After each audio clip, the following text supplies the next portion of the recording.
Tranquilão?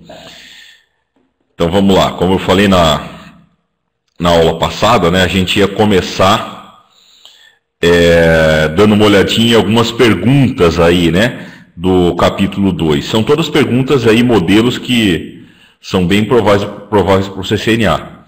Eu mandei para vocês a primeira, né, que é: qual é a camada do modelo OSI responsável por determinar a disponibilidade do programa recebido e por verificar se existem recursos suficientes para a comunicação? Então,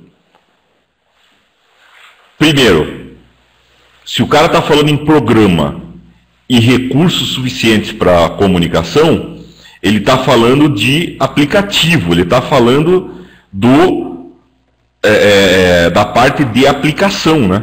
Então, se ele está falando de programa, quem está se comunicando mais perto lá do lado da aplicação, qual camada que vai ser? Vai ser a camada de aplicação, né? Camada 7. Beleza? Todo mundo entendeu aí a pergunta? Ó, eu vou parar o vídeo aqui um pouquinho, tá? Vocês entenderam aí, Ricardo, Volney, Maicon, entenderam o raciocínio? Opa, a Tânia voltou. Então vamos ver uma outra aqui, ó. Então assim, o negócio são essas pegadinhas, ó. Eu mandei uma outra para vocês aí, ó, para vocês responderem. Qual camada do modelo OSI podemos dizer que está o problema abaixo? O cara fez um ping 10.001 e recebeu tudo com 100% de perda, né? Se vocês forem ver lá, deu request timeout, não teve nenhuma resposta, né? Deu 100% de perda. Quando eu tenho um ping que dá 100% de perda, qual é o problema na camada de rede? Eu respondi, né?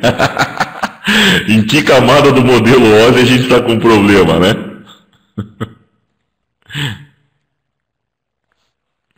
Camada de rede, né? Eu falei, parece meu filho quando faz as coisas. Essa caiu no questionário? Legal. Todo mundo entendeu por que era camada de rede? O cara não falou nada de conectividade, né? Poderia ser na camada 1, por exemplo, mas ele não falou nada de conectividade, né? Ele não falou que tinha cabo rompido, não falou nada. Se ele falou que está tudo ok, ele faz um ping para alguém e não responde, é camada de rede, né? Opa. Uma outra perguntinha aqui, ó, de coisa que a gente viu na camada 2. Ó, estou mandando para vocês aí. Que tipo de cabo é utilizado para conectar uma porta COM de um host a uma porta COM de um roteador ou switch? Porta COM é a porta serial, né? O que a gente usa para ligar da serial de um micro para serial de um roteador ou de um switch? Ó, já tive uma resposta aqui. Todo mundo está colocando... Tá todo mundo acertando. Ó. Essa resposta aí é o cabo rollover, né? Opa, tivemos um aqui que colocou outro cabo, mas tudo bem. Mas o cabo aqui é o rollover, né? Então a gente tem que lembrar que o cabo basicamente aqui em equipamento da Cisco, e qualquer equipamento de rede, né? A gente tem 3 tipos de cabo, né? Direto, cross e rollover. Direto vai entre switch e micro, switch e roteador. O cross vai entre micro, roteador, micro, switch, e o rollover é aquele cabinho que a gente usa para ligar a porta COM, para ligar o console do roteador, para a gente fazer a conexão local via hiperterminal.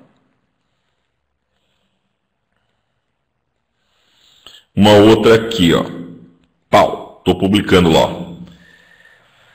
Qual camada do modelo OSI que usa o endereço de hardware de um dispositivo para garantir que uma mensagem seja entregue ao devido host em uma LAN?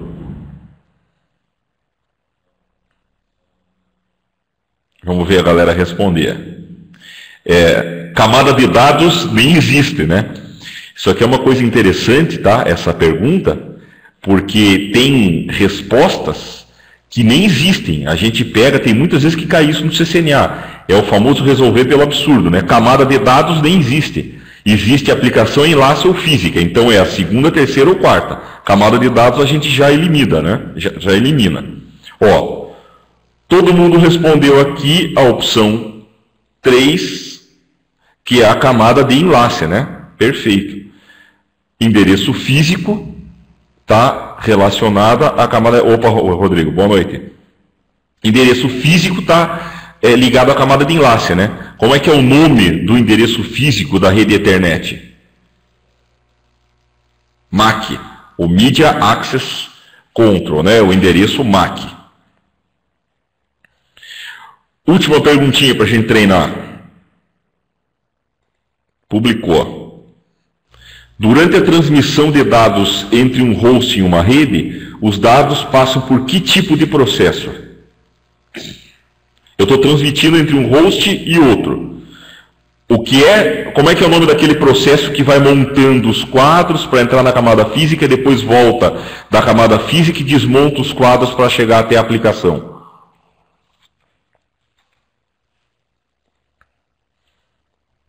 Opa! Todo mundo está respondendo o processo de encapsulamento, né? Essa aqui, ó, era tranquilo resolver pelo absurdo, né? A gente não viu processo de padronização, processo de conversão e nem processo de sincronização. Não existe esse negócio aí. A gente viu o processo de encapsulamento, né? Então essa aqui era uma para resolver legal aí pelo absurdo, né?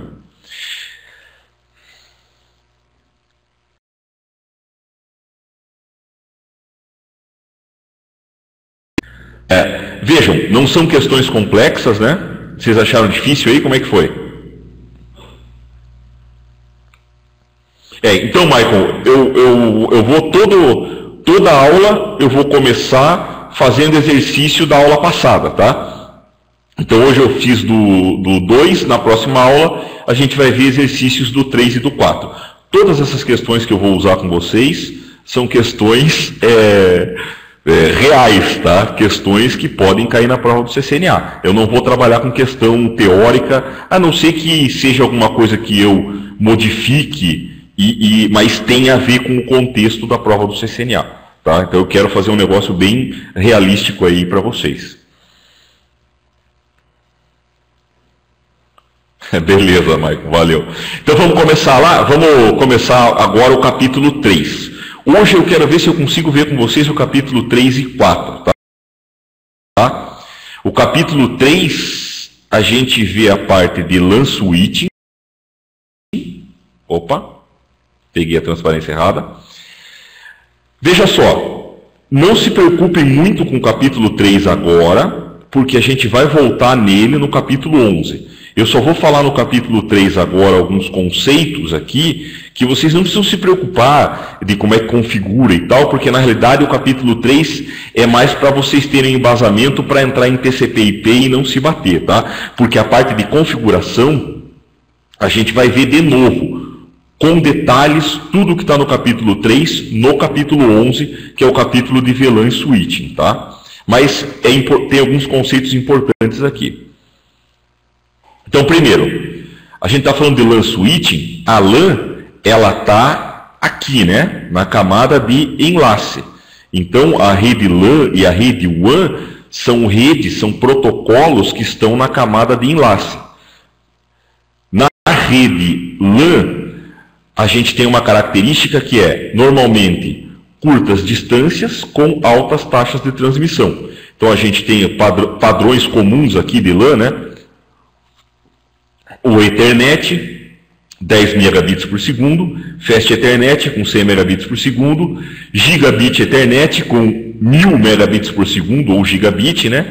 E o 10 Gigabit Ethernet aí, com 10.000 megabits por segundo, tá?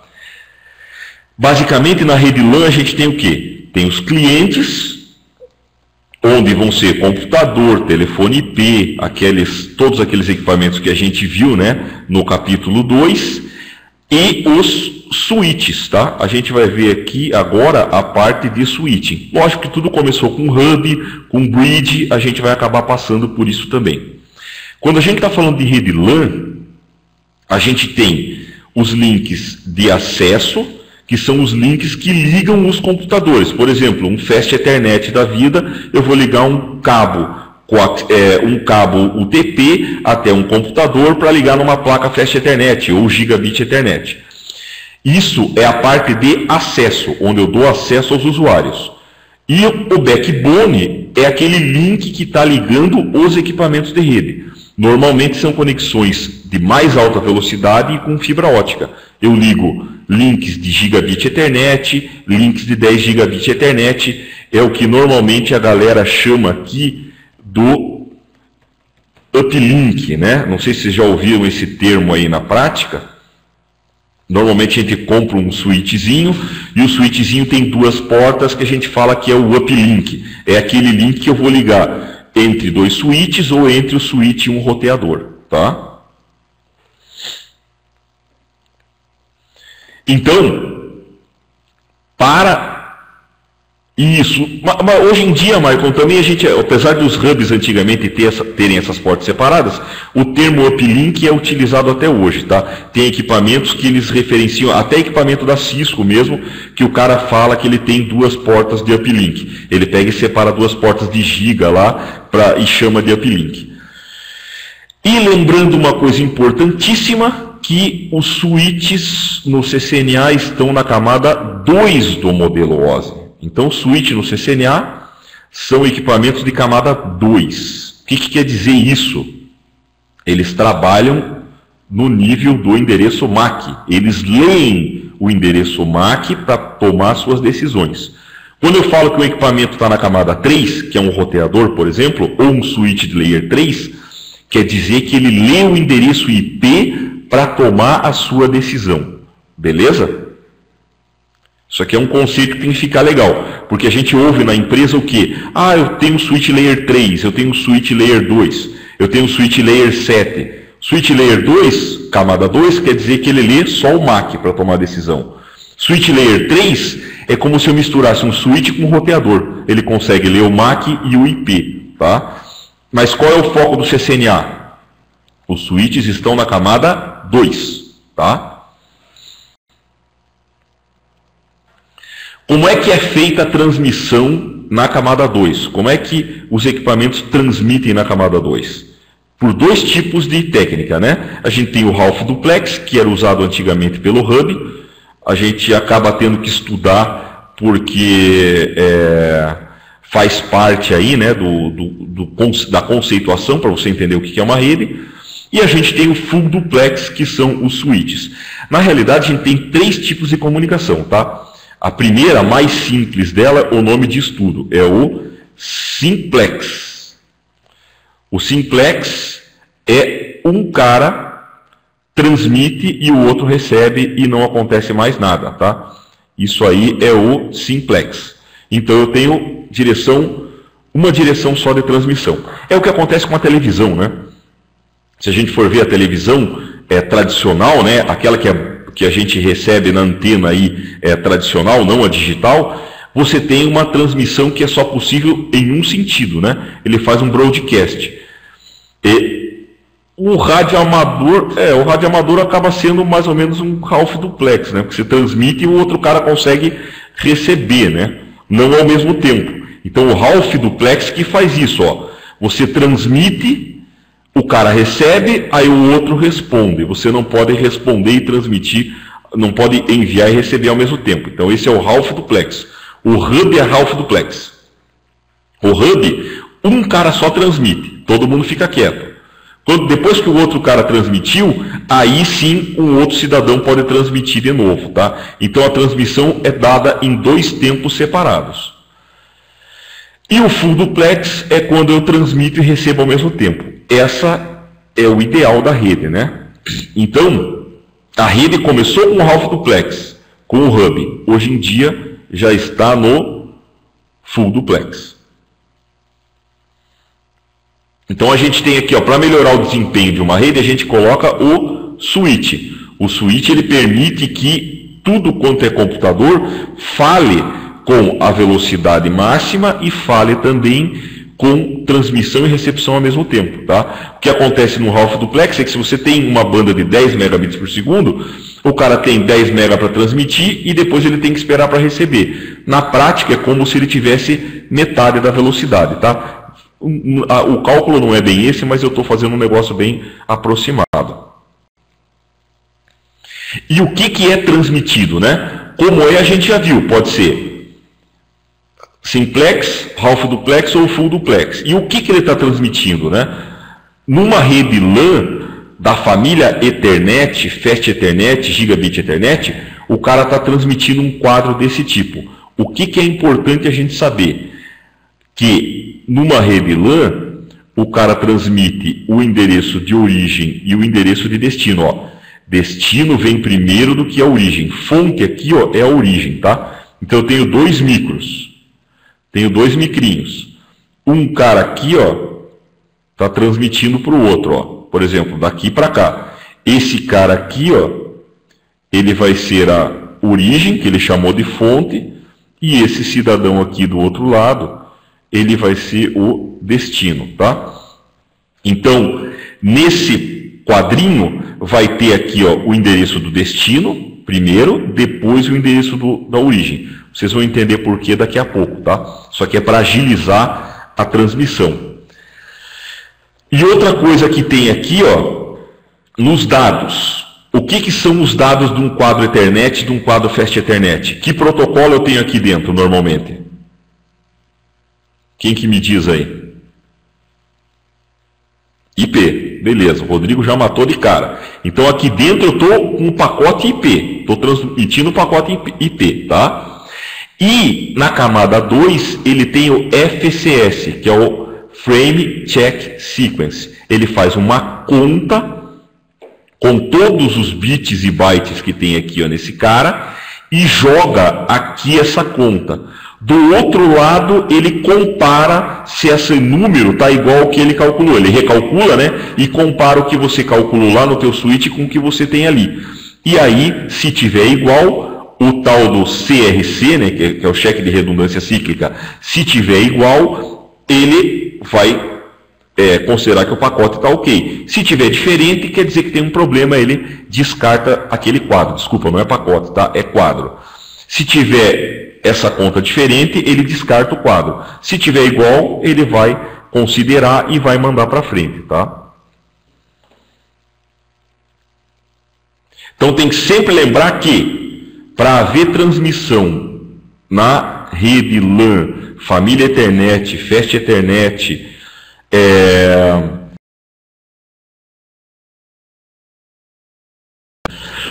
o cara tem que ter o endereço MAC de destino e o endereço MAC de origem, tá? A gente vai ver no capítulo 5 que existe um protocolo dedicado a descobrir quem é o endereço MAC do outro lado, que normalmente a gente não tem. O protocolo é chamado ARP, Address Resolution Protocol. Então, toda vez que eu vou trocar mensagem com alguém numa LAN, o teu roteador roda o ARP, descobre quem é o endereço de destino, o MAC de destino, para poder começar a transmitir os quadros, tá? Beleza, pessoal? Tranquilo por enquanto? Então vamos começar aqui, ó, a ver os equipamentos.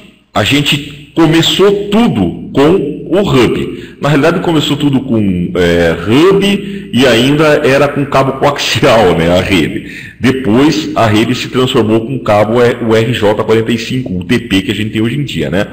Mas o primeiro equipamento que a gente teve aqui foi o hub.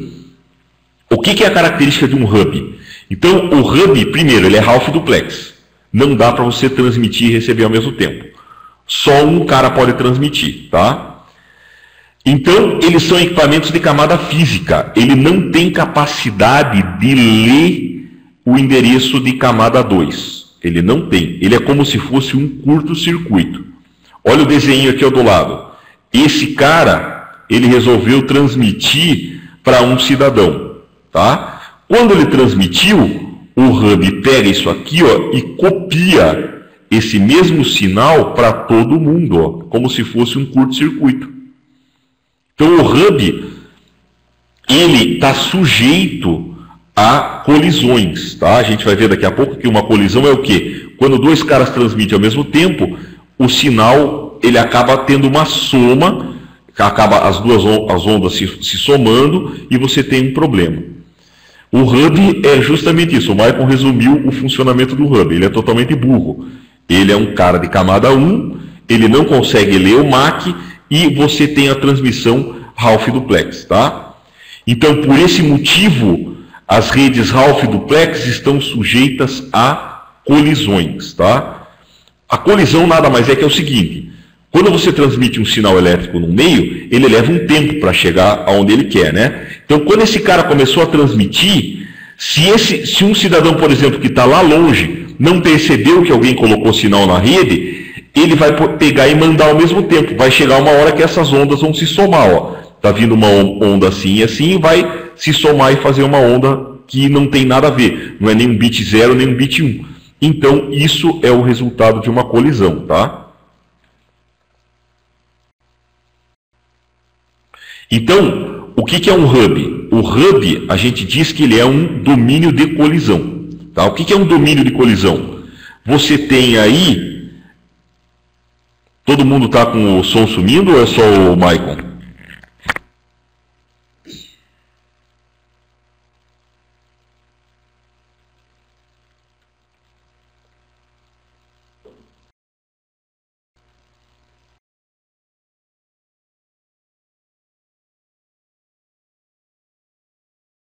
O que é um domínio de colisão? Por exemplo, eu tenho um hub com 24 portas. Todos os micros que estão nessas 24 portas, eles podem sofrer colisão. Os quadros que eles estão transmitindo, tá? O sinal que eles estão transmitindo. Então, um domínio de colisão quer dizer que são as portas onde eu tenho o computador ligado nele que pode haver colisão. Se eu tiver dois hubs de 24 portas interligados, essas 48 portas fazem parte do mesmo domínio de colisão. O micro 1 da porta 1 que está lá no switch 1 pode colidir com o micro 24 que está na porta 24 do switch 2, tá? Isso é um domínio de colisão. Então, como dois sinais não podem ocupar o mesmo espaço, quando você tem a transmissão aqui, ó, de dois sinais simultaneamente em um hub, que deveria ser Ralph Duplex, cada um transmitir no seu momento, eles vão colidir e formar um bitão. O bitão é um bit grande, né? Ele nem é 0, ele nem é 1. É o famoso bit gordo. E como ele não é nem 0 nem 1, isso aqui é chamado de sinal de congestionamento, tá? Então esse sinal de congestionamento, quando os equipamentos percebem, eles ativam um algoritmo para todo mundo ficar quieto e poderem começar a transmitir de novo, tá? Beleza? É o fat bit, é o bit gordo. Esse não passa no cabo. Então, o que é esse algoritmo, tá? O algoritmo é o tal do CSMA-CD, o Carrier Sense Multiple Access with Collision Detection. É um nome bonito, né? É um nome imponente. É o detecção de portadora para múltiplo acesso com detecção de colisão. Nada mais é que é o seguinte: isso aqui é uma regra de acesso, tá? Que quem manda nessa regra de acesso é a placa de rede. O que diz nessa regra de acesso? É bem simples. Todo mundo tem que ouvir a rede. Se o cara detectar algum sinal na rede, ele não pode transmitir. Se ele não detectar nenhum sinal, ele pode transmitir, tá? Então, se todo mundo detectar silêncio, quer dizer que o cara pode transmitir. Aí ele vai transmitir. Quando o micro começou a enviar os dados deles, ninguém pode mandar, porque tem uma portadora na rede, eles estão ouvindo que tem sinal na rede sendo transmitido, todo mundo fica quieto. Quando o cidadão terminou de transmitir, aí outro micro pode transmitir. Só que agora, naquela burrice toda do hub, se dois caras mandarem dados ao mesmo tempo e houver uma colisão, eles vão ativar um algoritmo chamado algoritmo de back-off. Back-off é você dá uma retorna, né? Você parou tudo. Então, o que é o algoritmo de back-off? São os caras ativarem um contador, esse é o último texto aqui, ó, né? Os micros ativam um contador, esperam um tempo aleatório, e aí sim, quem acabar o contador antes vai começar a transmitir, tá? Isso aí que é o CSMA-CD, Carrier Sense with Multiple Access with Collision Detection, tá? Então, o cara vai ouvir a rede. Se tiver sinal na rede, ele não transmite. Se tiver tudo quieto, ele vai transmitir. Se dois caras transmitirem ao mesmo tempo, vai acontecer a colisão. Aconteceu a colisão, ativa o algoritmo de back-off, todo mundo cala a boca. Aí vai ter um algoritmo que vai fazer uma contagem de tempo. Quem acabar o contador primeiro vai tentar transmitir, tá? Isso aí normalmente entrava em loop, né? A primeira rede que eu trabalhei, ela tinha hub, tá? E chegava de manhã, todo mundo chegava no escritório. Tinha mais de 50, 60 computadores ligados numa rede só de hub, sem ter divisão nenhuma. Quando todo mundo chegava na rede, aquilo ficava um inferno. Para você logar, você entrava na máquina, ia lá tomar café, 15 minutos depois voltava e estava logado, tá? Por quê? Por causa das colisões que aconteciam. E o pior de tudo é que não tinha nem porta serial para cascatear. Nessa rede que eu trabalhei, Rodrigo, era tudo cabo de 100 mega, um cabinho ligado para o outro de uplink, era um varalzão lá, tá? Então era bem complicado de trabalhar. E aí, até todo mundo parar de transmitir, né, aquele bolo de computador para transmitir ao mesmo tempo, aconteciam muitas colisões e a rede ficava totalmente lenta, tá? Então, pode acontecer realmente. Não é bem entrar em loop, né? Na realidade, esse processo ficar moroso, fica acontecendo colisão, colisão, colisão, até estabilizar a rede, né? Veja só, o wireless, as tecnologias 802.11, eles usam o CSMA-CA, que é a mesma coisa, o Carrier Sense Multiple Access with Collision, só que aqui é o with Collision Avoidance, tá? O CA é um protocolo que evita colisão. As redes Ethernet e Fast Ethernet usam o CD, eles detectam e agem. A rede wireless, ela é proativa, né? Ela tem o CA, ela tem ela evita colisão, tá? Então tem uma diferença bastante grande aí entre as duas, né? Por isso que a rede wireless acaba sendo mais eficiente nesse termo. Então, o que acontece quando a gente tem um cara em half duplex que está usando o CSMA-CD? Quando ele está usando o CSMA-CD, ele vai usar apenas 2 fios. Então, no mesmo par, o cara transmite e recebe, tá?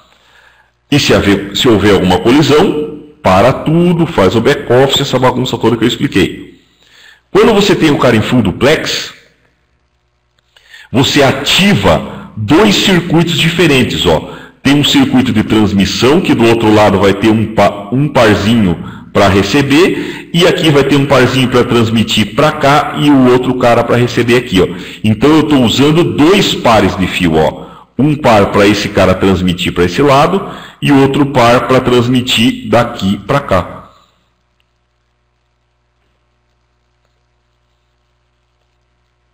Oi, Orlando, eu acho que é a tua internet aí, cara.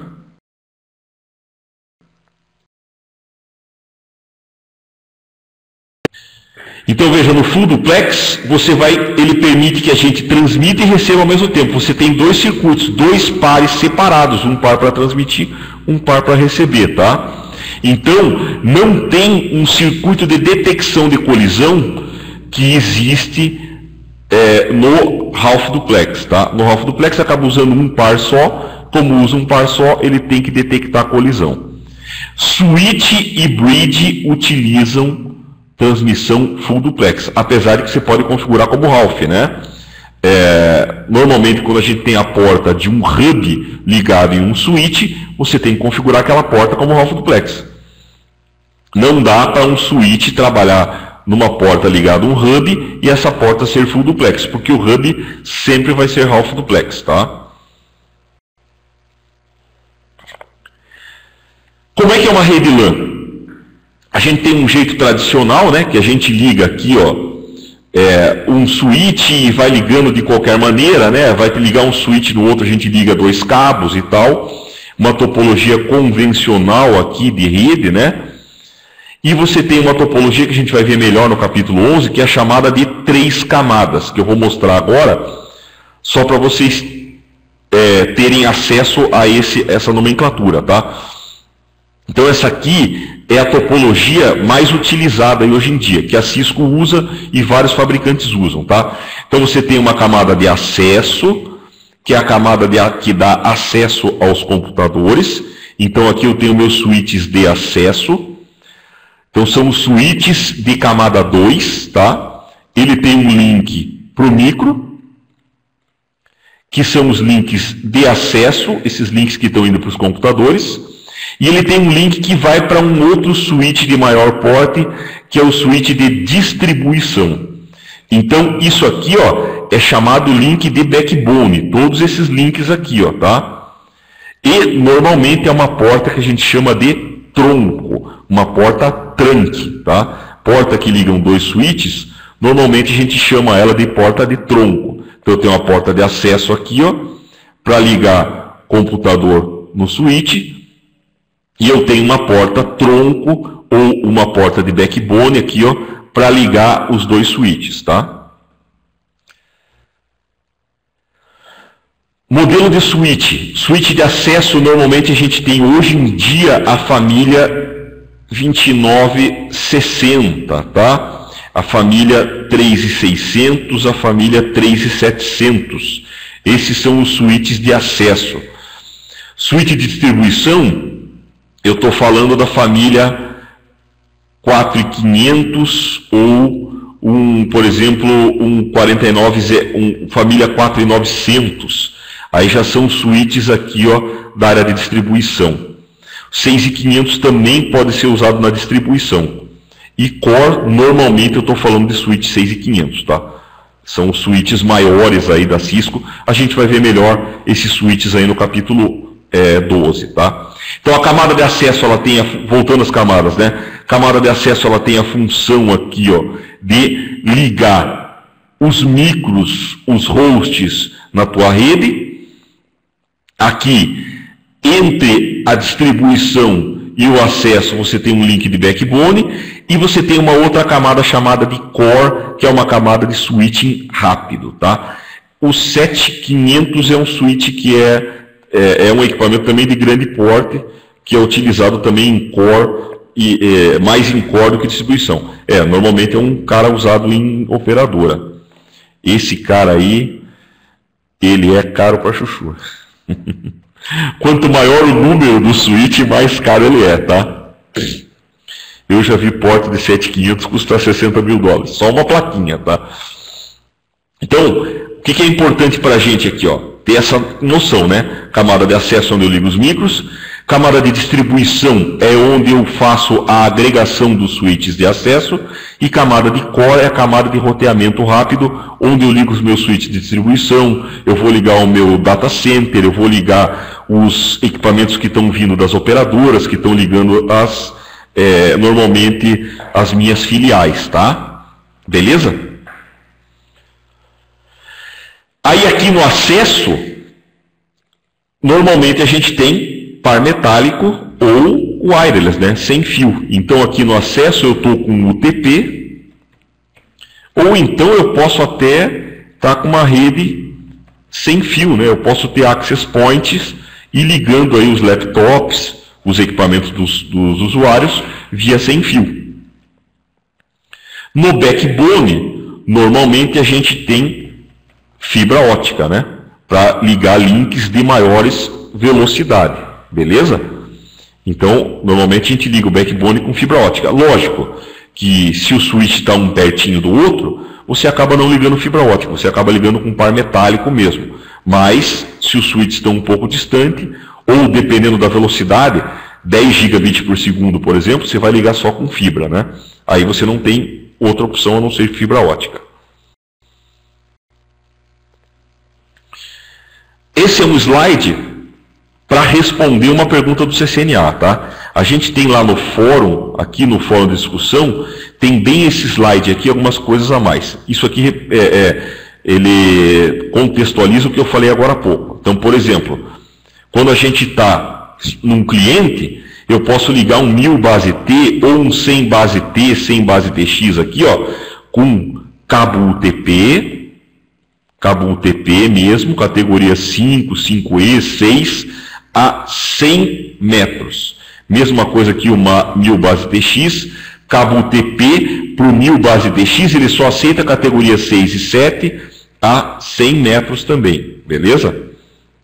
Agora, se eu vou ligar de um prédio até um outro que está um pouco longe, eu posso usar, por exemplo, fibra ótica aqui, um 1000 base LX, que chega a 550 metros, tá? Você tem aqui, ó, com fibra multimodo. Você tem aqui o 1000 base CX com cabo STP, que é um cabo blindado, que chega a 25 metros. 1000 base SX, fibra multimodo, que chega de 220 a 550 metros, e assim vai, tá? Tem uma questãozinha que vocês vão pegar, provavelmente vocês vão pegar aí no questionário do capítulo 3, que vai perguntar sobre isso, que é uma questão que tem caído para a galera aí. Vale a pena vocês estudarem ela e dar um decoreba nela, tá? Modelo de equipamento. Ó, aqui, ó. Linha de acesso, wiring closet, que ele chama aqui, ó, né? A gente tem os catalysts 2960. Esse é o foco do CCNA. É o 2950 e 2960, tá? São switches para empresas, são switches corporativos, tá? A gente tem aqui, ó, para pequeno porte, né, 2960, para médio porte tem os 3560 e 3750, e para grande porte você pode usar ainda 4500 e 6500, porque eles conseguem ter bem mais portas, né? Distribuição e core, tem a linha 4500, tem a linha 4900, linha 6500. E data center tem switches Blade, que eu ligo direto lá, perto do servidor, né? O 4948 e switch 6500. E tem os Nexus também, né? Só que o Nexus já não é considerado tanto um switch, né? Ele é um equipamento que entra numa categorização diferente aí para data center, né? Ah, e aquilo que eu falei, ó, switch layer 2 e layer 3, ó. Os 2960, eles são layer 2. 3560, 3750, eles são layer 2 ou layer 3. O que diferencia é o sistema operacional, o IOS, tá? O Internet Working Operational System. Esses equipamentos aqui, ó, 3750, 3550, eles vêm com um sistema operacional para layer 2. Se você quiser fazer um upgrade, você coloca um sistema operacional mais caro, mais parrudo, e ele consegue fazer layer 3, fazer roteamento, um monte de coisa aí, tá? Então, os switches, a gente tem que lembrar que eles são full duplex. Rede full duplex, a porta recebe e transmite ao mesmo tempo. Eles formam caminhos virtuais sem o risco de colisão, através de um negócio chamado backplane, que é a placa que o roteador, que o switch tem, tá? E o switch vai formar uma conexão virtual aqui, ó, entre as portas, que são livres de colisão. Livre de colisão por quê? Eu tenho um cara só aqui, ó, transmitindo, e mais um cara aqui, ó, que está recebendo e transmitindo. E cada um recebe e transmite por um par separado. Então não tem como colidir, né? A transmissão desse aqui que vai chegar na recepção desse cara está em um par, e a transmissão desse cara que vai chegar na recepção daquele cara está em outro par. Então não tem como haver colisão, né?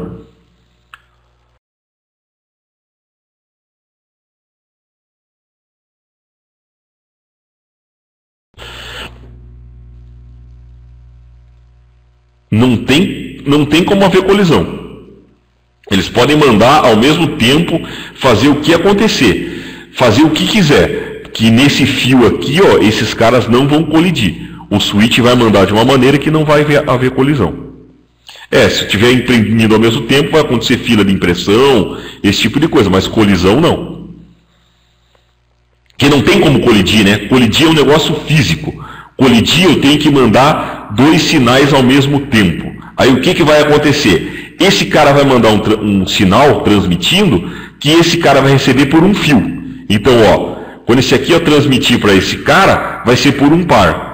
E quando esse cara transmitir para esse, vai ser por outro par. Como eu tenho dois pares diferentes, né? Quando eu tenho dois fios diferentes para transmitir e para receber, é impossível haver uma colisão. Entendeu?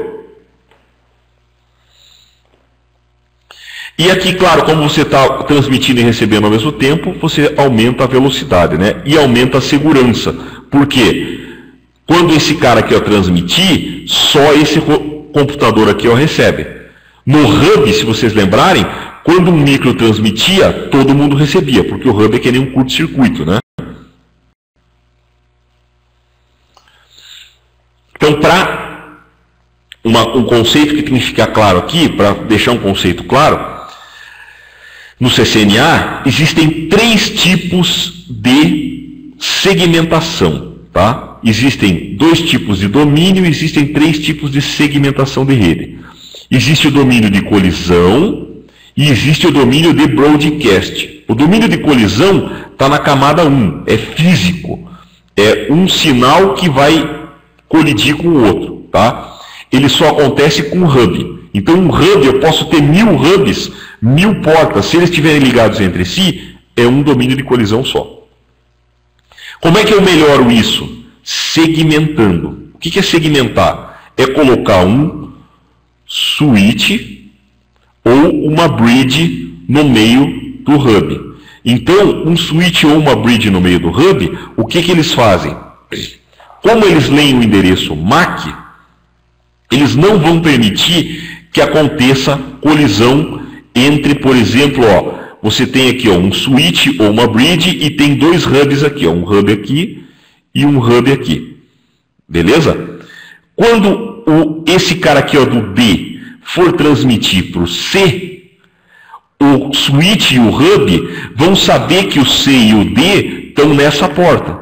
Então eles não precisam enviar esse quadro para a porta de cá. Eles vão fazer o quê? Eles vão cortar o envio desse quadro para o outro lado. Então o que ele fez? Ele segmentou. Ele diminuiu o número de equipamentos que estão no domínio de colisão. Se eu tivesse um hub aqui no meio, se esse cara fosse um hub, quando esse cidadão fosse transmitir para o C, esses 2 caras iam receber também, né? Entenderam isso aí? Isso se chama segmentar domínio de colisão. Quem faz é switch e bridge, tá? Agora, para segmentar camada 3, uma rede IP é só com um router. Aí o router ele consegue matar o envio de broadcast de um lado para outro. Porque se eu mandar um quadro normal do D para o C, o switch aqui, ele vai conseguir matar o envio para o outro lado, porque ele sabe quais são os MACs do C e do D, ele sabe que não está nessa porta aqui, onde está o A e o B, e ele vai matar. Só que agora, quando alguém manda um broadcast, o switch e a bridge, eles não conseguem impedir. Esse broadcast vai passar para frente, tá?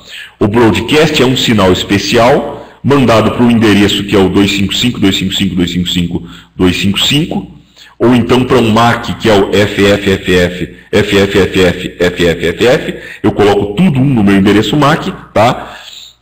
E os switches não conseguem matar broadcast. Só quem mata broadcast é o roteador. Então, segmentação de rede. Eu consigo segmentar domínio de colisão com bridge e switch. Só que bridge e switch não conseguem segmentar domínio de broadcast. Não conseguem segmentar em camada 3, só camada 2. Para segmentar em camada 3, eu tenho que ter VLAN ou roteador. Tá? Beleza? A gente vai voltar nesse assunto, tá? É só uma introdução. No capítulo 5 a gente vai voltar nesse assunto de novo.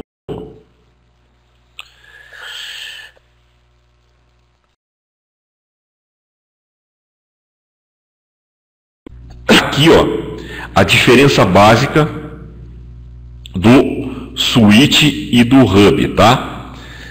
Quando eu tenho um hub, seja broadcast ou unicast, unicast é quando um cara quer falar com o outro. Por exemplo, esse cara quer falar com esse. Ele vai mandar o MAC dele como origem e o MAC desse cara aqui, ó, como destino. É um unicast, tá? Seja broadcast ou unicast, um cara querendo falar com o outro, quando eu tenho um hub, o que esse cara transmitir, todo mundo recebe. Então não importa, seja broadcast, unicast, seja o que for, todo mundo recebe. Quando eu tenho um switch, quando o micro A quer falar com o micro B, o switch vai criar um microsegmento e mandar de A para B direto. Então ele coloca muito mais segurança, ó, porque esse cara não vai ouvir o que o A está falando com o B. No caso de cima, ó, quando o A quer falar com o B, todo mundo recebe. Se eu tivesse aqui, por exemplo, nesse micro aqui, ó, um hacker, um cara com um sniffer, ele conseguiria capturar os pacotes que eu estou trocando daqui para cá. E aí, se ele está acessando o e-mail e ele colocou o usuário e senha e vai em texto claro, esse cara aqui, ó, que é o hackerzinho, acabou de ter o teu usuário e senha do e-mail e vai conseguir entrar no teu e-mail e ler tuas mensagens, tá? Então, por isso que um switch tem mais segurança e mais qualidade na transmissão em relação ao hub, beleza? Só que quando eu tenho um broadcast, o switch não segura. Então, se esse cara aqui ao mandar uma mensagem de broadcast, por exemplo, ele ligou o micro e ele quer pegar um IP. Quando você quer pegar um IP, você usa um protocolo chamado DHCP.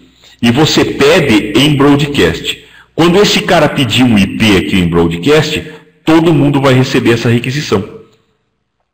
Só que, claro, somente o servidor responde. Ou se tiver um hackerzinho, ele responde também ali no meio da jogada, né? Mas, normalmente, quando esse cara aqui manda um broadcast, todo mundo vai receber esse sinal, tá? Vai receber esse broadcast. Beleza? Então, o switch, quando um micro quer falar com o outro, ele cria um microsegmento. Agora, quando um micro manda um broadcast, que é um sinal para falar com todo mundo vai receber esse broadcast. Joia? Entendido o conceito aí, pessoal? Quem cala consente, hein? Eu vou passar reto.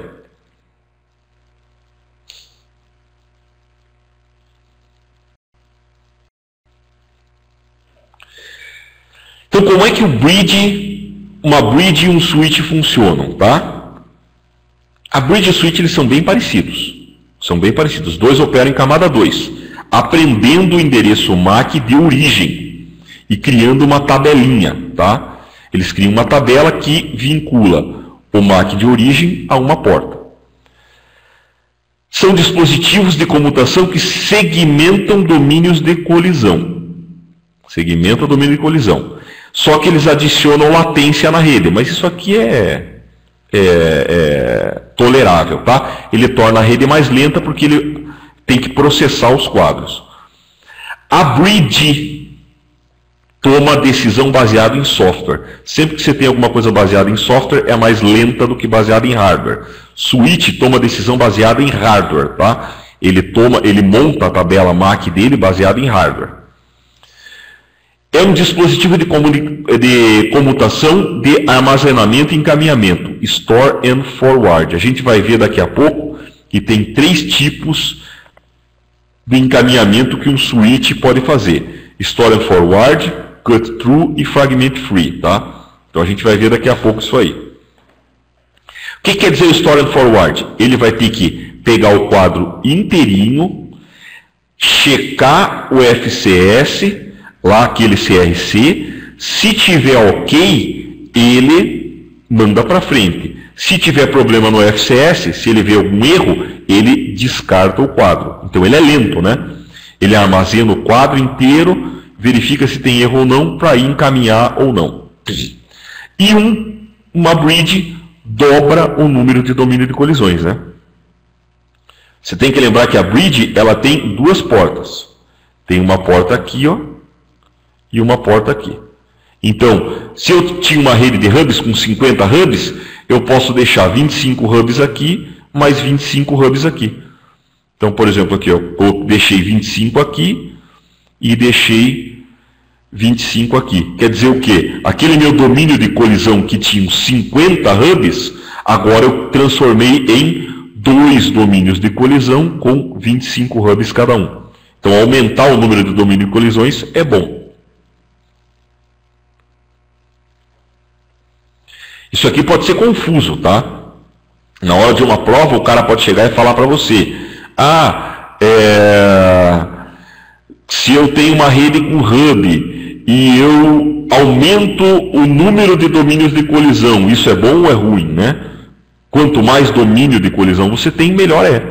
Agora, se eu aumento o número de portas por domínio de colisão, quer dizer que eu estou aumentando o número de equipamentos que eu estou colocando no domínio. Então, isso já é ruim.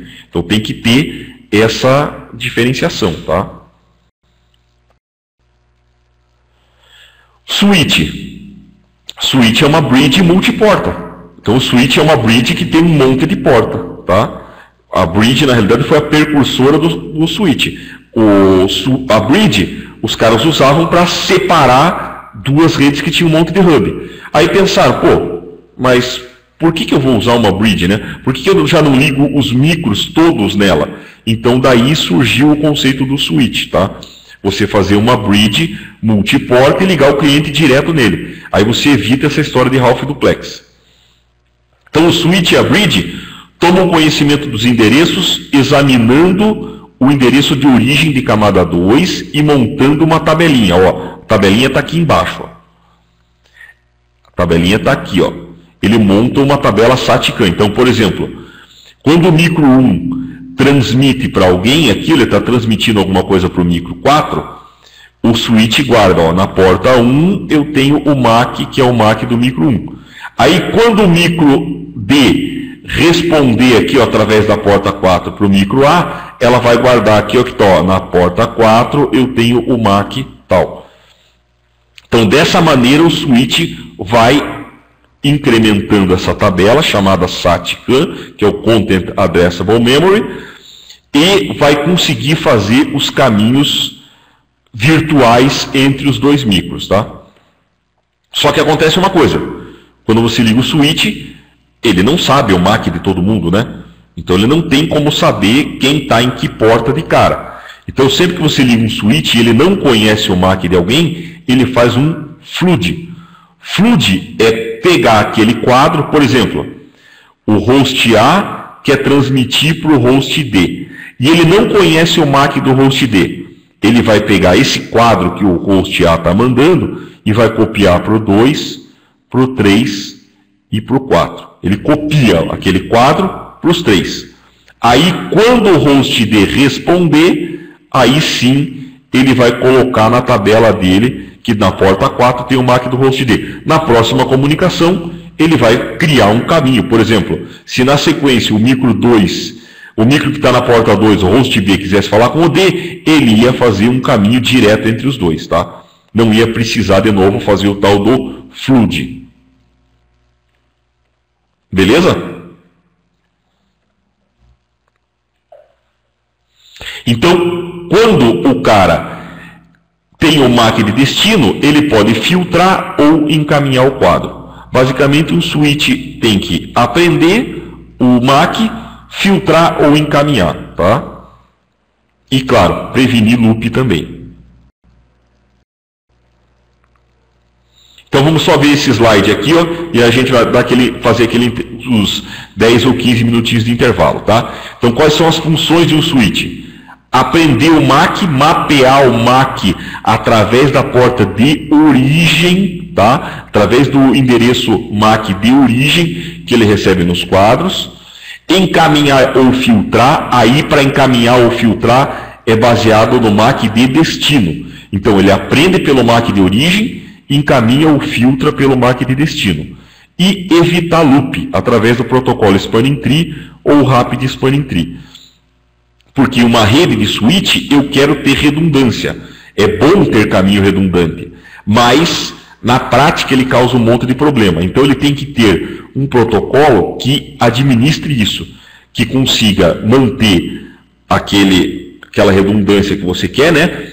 Por exemplo, entre 2 switches eu ligar 2 circuitos e ao mesmo tempo eu não ter os problemas que o loop de camada 2 causam, que a gente vai ver daqui a pouco. Pessoal, vamos fazer um intervalinho? Alguém tem alguma pergunta antes da gente parar?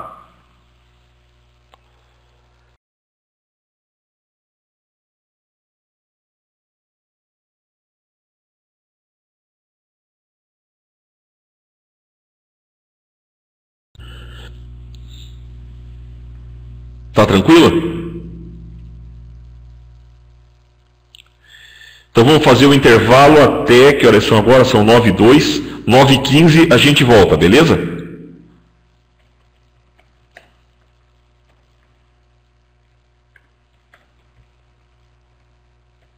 Vai dar tempo da turma espiar a Carminha lá e a Nina.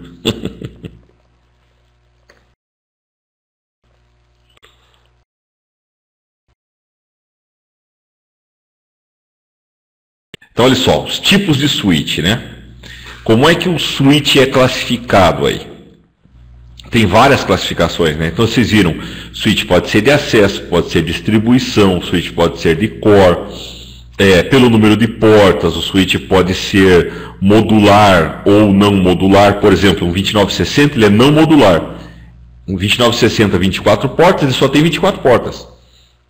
Agora, por exemplo, um 6500 ele é um switch modular, ele não tem porta nenhuma, ele tem um monte de... ele é só um chassi e você vai colocar as placas. Ah, eu quero ter 48 portas. Você coloca uma placa de 48 portas, então ele é um switch modular.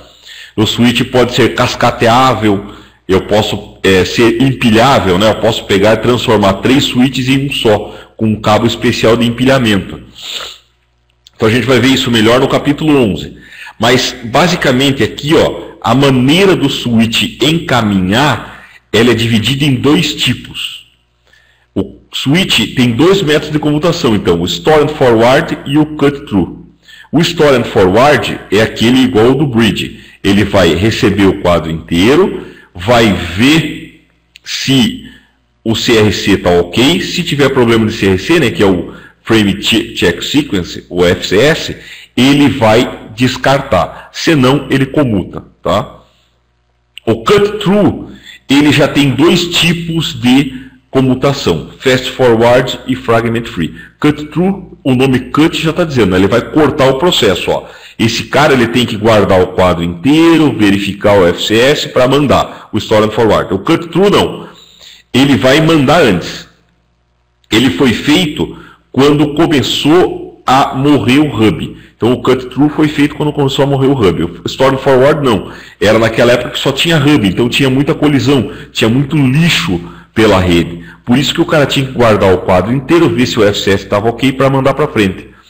Aí o cut through ele funciona como? Ele tem o fast forward, ele começa a encaminhar imediatamente após ler o endereço de destino da camada 2. Bem fast, né? Bem rápido. Então ele só lê o endereço de destino da camada 2 e manda para frente. E o fragment free, ele lê até o byte 64. Porque o byte 64, estatisticamente, é onde acontecem as colisões, até o byte 64. Se passou do byte 64, é bem provável que não haja colisão, tá? E os dois não fazem verificação de erros. Então, olha só.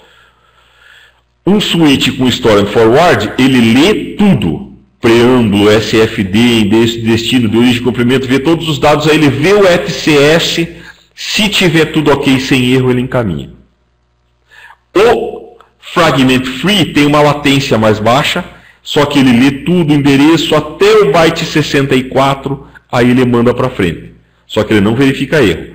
E o fast forward é para uma rede que não tem mais hub nenhum, ele só lê até o endereço de destino, que é o que ele precisa para encaminhar, e manda para frente, tá? Então, store and forward é para a rede antiga, que tem muito hub, fragment free é para uma rede que tem alguns hubs, e o Fast Forward é uma rede pura de switch, né? Já não tem mais hub, não tem o risco de colisão, então o cara só lê o endereço de destino e manda para frente o quadro.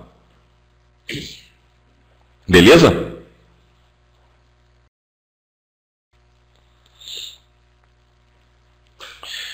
Em uma rede de switches, então você tem o quê? Ele segmenta domínio de colisão. Cada porta do switch é um domínio de colisão separado, tá? Então quer dizer o quê? Se eu tenho um switch de 24 portas, eu tenho 24 domínios de colisão. Nunca vai haver colisão. Agora, quando eu mando um broadcast numa porta, o switch encaminha para todas. Então quer dizer que um switch puro, sem nada, ele é um grande domínio de broadcast, tá? Para você melhorar isso, você pode criar LANs virtuais, que é separar o switch em domínios de broadcast. Como implementar isso, a gente vai ver no capítulo 11. A gente vai ver só alguns conceitos teóricos. Então, o que é uma VLAN? É um agrupamento lógico de dispositivos usuários por função, por departamento, por aplicativo, independente da localização do segmento físico, tá? Então, eu vou fazer um agrupamento que normalmente é feito por porta. Realizado nos switches através de software. Não é padronizado, então cada fabricante implementa do jeito que quiser. Em LANs tradicionais, os agrupamentos são feitos por proximidade de acordo com a infraestrutura física, tá? Apesar que uma VLAN pode estar em mais de um switch. Eu posso ter micros da VLAN 10 no switch 1, 2, 3 e assim vai. E cada VLAN é um domínio de broadcast. Isso é o mais importante, tá? Então eu tenho que ter uma rede IP separada para cada VLAN que eu crio.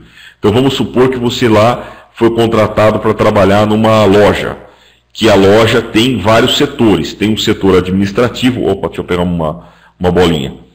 Tem um setor aqui administrativo e tem um setor aqui que ele é o das vendas, tá?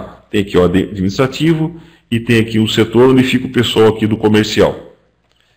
Se você colocar todo mundo junto, o que vai acontecer? Quando um cara do comercial estiver trocando informação que só tem a ver com a área dele, o cara do administrativo também recebe. Quando um cara do administrativo manda um broadcast e tinha a ver só com o administrativo, o cara do comercial também recebe. Então você acaba diminuindo a eficiência da tua rede. Se você separar isso aqui em duas VLANs, você vai ter duas redes IPs diferentes. Aquela comunicação interna do setor administrativo fica restrito a ele e a comunicação interna do setor comercial fica restrito a ele. Essa é a grande melhoria que uma VLAN traz para a tua rede, tá? Você implementar a VLAN traz para a tua rede, beleza? Então, olha só. Numa rede com hub, se eu queria segmentar a minha rede, eu ia ter que ter uma sub-rede aqui, ó, colocar numa interface do roteador. Mais uma sub-rede aqui, uma outra interface do roteador. Mais uma sub-rede aqui, mais uma interface no roteador. Eu ia gastar 3 interfaces do meu roteador para ter essas 3 sub-redes separadas de maneira segura. Quando eu segmento com VLAN, eu não preciso disso. Então, eu tenho 3 switches ligados num roteador e eu posso distribuir aqui, ó. Tem um micro aqui da VLAN 1, um nesse switch da VLAN 1 e outro nesse switch da VLAN 1. Mesma coisa aqui, ó. VLAN 2 dividido entre os switches, VLAN 3 também. Quando esse micro for falar com um micro aqui, ó, da própria VLAN 3, eles se comunicam direto. E essas duas VLANs nem ficam sabendo do que está acontecendo. Aí, quando esse micro que está na VLAN 3 quer falar com o micro da VLAN 1, o roteador vai encaminhar o pacote dele, tá? Aí esse cara vai mandar aqui para o roteador e o roteador devolve aqui para a VLAN 1, tá? Beleza? Então a VLAN é bom, né? A VLAN com chocolate é uma maravilha. Então, uma VLAN, é difícil de falar que não tem como você não falar a VLAN aqui, né? Então, uma VLAN é um domínio de broadcast criado por um ou mais switches. Então, o que é fazer VLAN? É escolher portas de um switch para pertencerem a um domínio de broadcast. E aí só essas portas se comunicam, tá? Então, aqui, ó, é a ilustração mais legal que eu já achei sobre VLAN. Se eu escolher, por exemplo, aqui, eu vou colocar com cor, tá? VLAN verdinha, a VLAN, sei lá que cor aqui, eu sou meio daltônico, é vermelho ou marrom. Tem a VLAN amarelinha e a VLAN azulzinha aqui, cor de carro antigo, né? Cor daqueles Fuscão azulzinho. Então aqui, ó, a VLAN verdinha é VLAN 1. Quando eu peguei aqui e criei a VLAN 1 nesse cara aqui, ó, nesse switch, é como se eu criasse um switch novo só com essas 3 portas. Aí eu peguei a VLAN 1 aqui, ó, também nesses outros 2 switches, é como se eu arrancasse a porta desses caras e criasse um switch novo chamado VLAN 1. Mesma coisa com essa VLAN aqui, ó, 2, que é a vermelhinha, marronzinha, seja a cor que vocês preferirem aí, ó. Ele cria um novo switch da VLAN 2. Mesma coisa aqui, ó, com a VLAN 3, que é a VLAN amarelinha, eu crio um novo switch com as portas da VLAN 3, e da VLAN 4 também eu crio um novo switch com a VLAN 4. Entenderam? É como se eu criar VLAN, é como se eu quebrasse o switch. Agora, essa porta desse switch aqui, ó, não se comunica mais com a porta 4. A porta 1 não fala mais com a porta 4.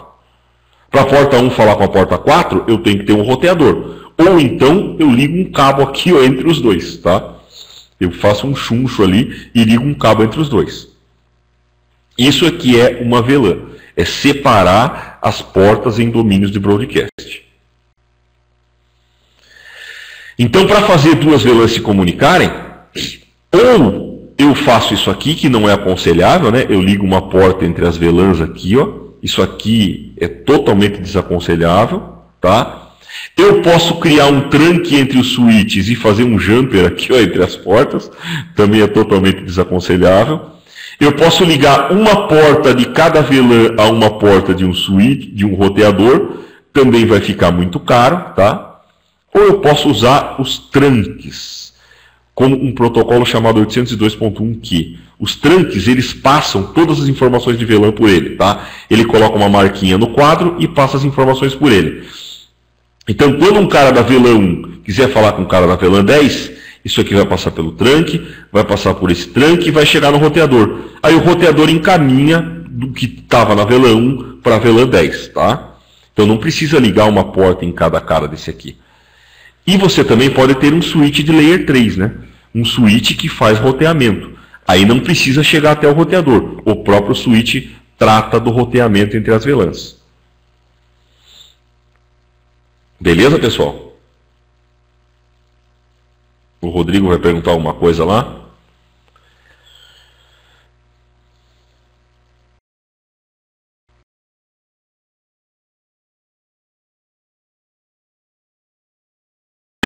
Um cabo para empilhar é como se eu criasse um switch grandão, tá? Você não precisa fazer tranque. A comunicação entre eles vai passar pelo cabo de empilhar, tá? Só que assim, se você tiver VLAN nesses switches, é lógico que para uma VLAN falar com a outra, mesmo com o cabo de empilhamento, você vai precisar de um roteador. Ou então o teu switch ser layer 3, entendeu? Quando eu crio VLAN, eu estou separando os caras, cada um está numa rede IP diferente. Quando eu tenho cada um numa rede IP diferente, não tem jeito. É um roteador ou um switch de layer 3 para fazer o roteamento entre eles, tá? Beleza?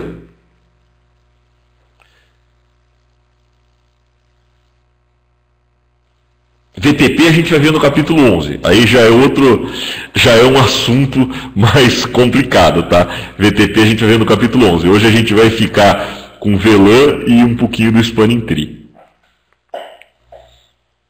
O Spanning Tree, então eu falei para vocês, né? O switch tem a função de aprender os endereços, tem a função de encaminhar ou filtrar e prevenir loop. O protocolo Spanning Tree ele é feito justamente para isso, para eu poder criar uma rede de switch com redundância. Ninguém quer deixar um switch isolado, né? Ó, eu tenho um link aqui, ó, daqui para cá, e eu tenho um link daqui para cá. Porque se cair um link, o switch continua recebendo por aqui, né? E vice-versa, né? Se caísse esse link aqui de baixo, os caras continuam conversando aqui por cima, tá? Só que quando a gente faz redundância em camada 2, isso é ruim. Isso pode causar um monte de problema. Por exemplo, esse problema chamado tempestade de broadcast, tá? Um cara vai mandar aqui, ó, um broadcast, Toda vez que um switch recebe um broadcast, ele encaminha para tudo quanto é porta. Aí ele encaminha para cá. Aí esse cara encaminha para cá. E ele encaminha de novo, e acaba em um loop aqui, ó, tá? E vai ser copiado tantos quadros que acaba ocupando toda a tua banda. E o teu switch acaba causando uma lentidão na tua rede, tá? Então isso aí é chamado tempestade de broadcast. Pode causar também instabilidade em banco de dados, tá?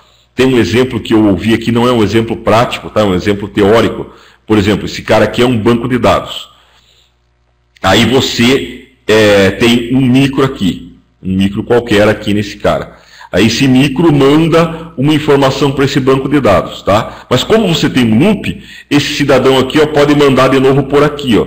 E aí aquela mesma informação que você enviou vai ser recebida de novo. Aí vamos supor que o cara mandou debitar um dinheiro da tua conta, ele mandou debitar e debitar de novo, né? Aí, em vez de perder 100, você perdeu 200. E vai mandar debitar até acabar todo o teu dinheiro.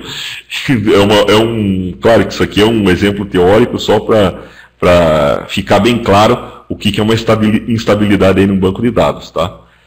Só que assim, apesar desse problema que pode ser gerado, ter a redundância é essencial. Então, normalmente se criam topologias redundantes. Dá uma olhada nessa topologia, ó. Sai desse switch, é ligado para dois, aqui eu tenho um link no meio dos dois, liga link para cá, para lá, link para tudo quanto é lado, tá? Para a tua rede ser redundante o máximo possível. Só que isso aqui não pode, isso aqui vai gerar um problemão. Então aí é que entra o protocolo Spanning Tree. Ele entra para criar um caminho sem loop, tá? Ele cria um caminho sem loop através do envio desses quadrinhos chamados BPDU, o Bridge Protocol Data Unit. Então ele cria um quadrinho dele próprio, ele fica mandando de 2 em 2 segundos, ele tem a função de explorar a rede, ver que caminhos tem loop e matar o loop, tá? Então basicamente é isso aí que ele faz. Ele vai criar uma topologia, ele vai ver que topologia tem e matar o loop dessa topologia. Então ele detecta e interrompe os loops, colocando algumas conexões em modo de espera. Na realidade ele bloqueia algumas interfaces, tá? E ele é executado separadamente para cada VLAN configurada. No CCNA é esse Spanning Tree que cai, que eles chamam de Per VLAN Spanning Tree, PVST, tá? Então é um Spanning Tree por VLAN. Existe uma maneira de você criar vários Spanning Trees, várias instâncias de Spanning Tree para várias VLANs em um protocolo só. Isso aí é o Multiple Spanning Tree, que isso aí é visto só no CCNP, no CCNP Switch, tá? Então o que é o Spanning Tree? Ele é um cara que tem que fazer o seguinte, ó. Deixa eu passar para cá, primeiro aqui, ó. Nessa figura fica mais legal. Então ele tem que pegar essa rede aqui, ó, que é redundante, e matar algum link, tá? Como é que ele faz isso? Ele determina um cara que é um raiz, então vai ter um cidadão aqui, ó, que vai ser o chefe da jogada, tá? E ele vai ter links, os melhores links até ele. Esse cara é chamado de root port, ó. Root port. Cada switch vai ter uma root port, que é aquela porta melhor até o switch raiz. E as outras portas, onde tem a redundância aqui, ó, onde tem um problema, eu vou matar uma porta, tá? Então o cara determina o raiz, determina as portas de menor custo até o raiz e desabilita as portas que tiverem em loop. O raiz, ele é definido, o Rodrigo perguntou ali como é que define o raiz. O raiz é definido de duas maneiras. Ou você configura o cara como raiz, tá? Essa é a maneira que a Cisco recomenda. Eu vou lá e coloco um comando nele, a gente vai aprender no capítulo 11, e defino ele como raiz. Ou então, se você não falar nada, quem tem o menor MAC address vira o switch raiz. Cada switch tem um MAC próprio, né? Que a Cisco definiu lá dentro do range dela. E o cara que tem o menor MAC na rede vira o bridge, o root bridge, que a gente chama ali, né? Que é o bridge raiz. Tem um detalhe aqui, ó, que Quando você liga um switch, se vocês já trabalharam com switch da Cisco, o padrão da Cisco é 30, o padrão da Cisco, na realidade, esse padrão de 32768 é o Bridge ID. Todos eles saem com o mesmo Bridge ID, a gente vai ver no capítulo 11, tá? E o que acaba valendo é o menor MAC address, tá? A gente vai ver no capítulo 11 que, na realidade, eu defino com o menor Bridge ID, eu faço um chuncho para ele manipular a eleição. A gente está em época de eleição, né? Aqui pode. Eu manipulo a eleição dos switches. A politicarada lá não pode manipular a eleição, né? Então tem um detalhe aqui, ó, que quando você liga, se vocês já viram um switch da Cisco, ou trabalharam com switch de qualquer fabricante, quando você liga o cara, normalmente o teu micro fica um tempo parado. Ele não funciona de cara, né? Por quê? Porque o Spanning Tree ele tem um tempo de processamento. Quando você liga o switch, primeiro eles elegem quem que é o root bridge, depois eles ficam um tempo aprendendo endereço para ir encaminhar, tá? Então, quando você liga o switch, a porta fica em blocking por 20 segundos, o cara só fica trocando BPDU. É claro, o teu switch fala que ele é o raiz, aí um outro cara fala que é o raiz, o outro cara... Quando você liga, todo mundo acha que é o bridge raiz. Aí quando eles começam a trocar BPDU, eles mandam o ID deles e começam a ver quem que é o raiz de verdade, tá? Depois que determinou o bridge raiz, que vai levar mais ou menos esses 20 segundos, eles passam para um estado chamado listening, por 15 segundos. Eles só ficam escutando a rede, mais nada. Depois eles passam para o estado de learning, que eles começam a aprender os MACs e criar a tabela SATCAM para depois encaminhar. Então você tem 50 segundos até o encaminhamento, ó. 20 e bloqueado, 15 escutando e 15 aprendendo, beleza? Então até um link ficar ativo vai levar 50 segundos no Spanning Tree. Tem um outro protocolo chamado Rapid Spanning Tree que leva 3, que é muito melhor do que o Spanning Tree, tá? Então o que a gente tem de opção em relação ao Spanning Tree? É o Rapid Spanning Tree, que é o 802.1W, o Spanning Tree é o 802.1D, tá? Esses números a gente tem que guardar. A gente vai voltar neles no capítulo 11, tá?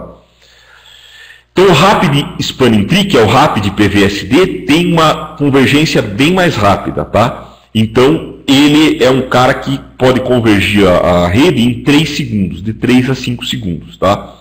Ele é bem parecido com o STP, e ele é até em muitos pontos compatível.